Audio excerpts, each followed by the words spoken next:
The Knicks postgame show is presented by Tri-State Audi. Visit your Tri-State area Audi dealer today. Knicks have their first lead of the game. Under a minute to go. Jalen Brunson puts the Knicks up by 3. He had 41. Last chance for the Clippers. Final stages of regulation. Nicolas Batum on French Heritage Night, of course, forces overtime. Clippers then dominate the overtime. 19 points in the OT, but only 2 field goals. One there from Norman Powell, who had 24 off the bench. And the Clippers win in overtime over the Knicks, 134-128. Great to have you with us from our Delta MSG studios. Bill Pito along with Monica McNutt. Wally Zerbiak will join us shortly. Knicks were down 17 points early in the fourth quarter. They get their first lead with 52 seconds to go on a 3 from Quentin Grimes. They have the heartbreaking result there from Batum to force OT, and then the Clippers dominate OT. And they do it from the free throw line, which 15 of the 19 points for the Clippers in OT came from the free throw line. That makes my skin crawl, and I honestly, Pito, and I am not one to come after officials, but I have a hard time believing that disparity was because the Clippers' defense was just that perfect. I mean, the Knicks finished the ball game having shot 20 of 26 from the free throw line. At the end of regulation, the Knicks had taken 8 free throws. That's the first half. I apologize.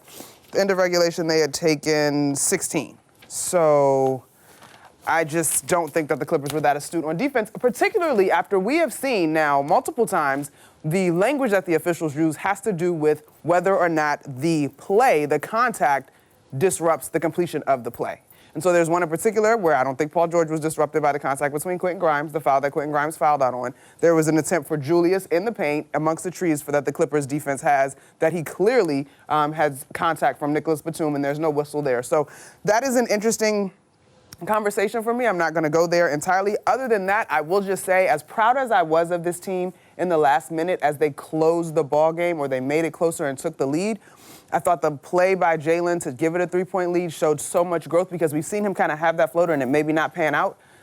But for it to be a second chance opportunity and a swing play that Nicolas Batum finds connection from a 3 is just something that grinds my gears. And we watched that play back, and I'm not 100% sure whose block out it was. First that comes to mind is Julius, because he turns and goes to the glass and leaves Kawhi Leonard unattended to.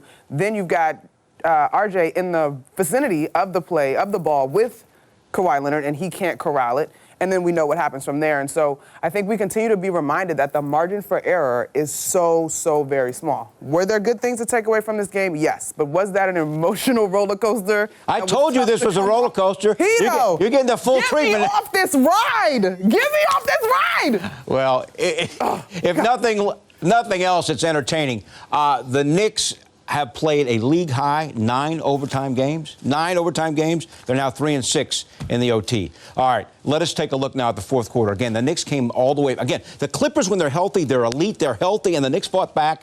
Down 17, Which and they is made it why, again. if this holds at the end of regulation, it is such a strong win. We go to the story of the game now. Jalen Brunson was terrific coming back from injury, but we know eucalyptus and lavender, just a steadying, soothe presence. Okay, so that play happens for Norman Powell, right? Whatever, we see you, Terrence Mann, Covington, the reaction. But this response from Julius was tremendous. I actually was frustrated because I thought he should have attacked the rim on that play. Turns out to be a big-time assist and a connection by RJ. Then Kawhi Leonard, we know what he brings to the table. Jalen continuing to attack this Clippers defense. Hart in the right place in the right time on a cut. That dunk is good. Jalen, another strong basket inside a long defender. That is Terrence Mann. Jalen again with an assist. Quentin Grimes hitting the type of shots we saw him hit in big-time moments 2 weeks ago when he was unstoppable. This was the basket that I thought was sending us home. And then you'll watch here. The ball gets swung around. You gotta credit the Clippers for being cool, calm, and collected. And then Clyde with the dagger line after this one, y'all. For as talented as Clyde is, I did not want to hear. Well, it is French Heritage Night. Celebrating some other way. Well, and we see this a lot. The Knicks maybe don't have the juice in overtime. 3-6 in overtime, and we've seen now. Yeah, the scenario, the disparity at the foul line, but it just seems that they expend a lot of their energy in the regulation time, and then it comes back into overtime, and we just see them, unfortunately, a lot of times fall short. And we mentioned 3 and 6 in the overtime period. Comebacks are hard. I mean, they got down as many as 17 points. Like, that's nothing to snooze at. And you look at the way that this team was able to close the gap. Again, the second unit showing up and finding ways to score in transition continues to be important to help this team find momentum and close the gap. Now, granted, the second unit, I believe, got it inside of 10. They didn't ultimately take the lead, but that time that the starters got a chance to rest is so important. You finish a regulation game, you're not subbing your starters to start overtime, and so you are gassed. It has taken a lot out of you to get to that point. And then, candidly, Kawhi Leonard is a champion. Like, he's been there, done that. And he is trying to get right as the Clippers look to make their postseason push. And so I hate to say it, but when we go to regulation, or overtime, I didn't feel good. Yeah, well, let's take a look. Again, the Clippers in the overtime, only 2 field goals, had 19 points, and 15 of the 19 came from the foul line. Yeah, this was the one. Not a lot of highlights to show. Right, that's the one field goal. And then, of course, golly, the Knicks were just super loose with the ball. But in regulation, you see again just how difficult things can become in this Knicks offense, right? Bless their hearts, Hart and Julius looking for one another in the paint. But it's 2 of y'all in this 4 black jerseys. Y'all do the math. And so you end up with turnovers. And this was just the second field goal that the Clippers had. I think you look at the way that that team played during the run. The ball moved. There was command for Jalen. In the overtime, first of all, the Knicks don't strike first, and we know it gets weird when they're playing from behind.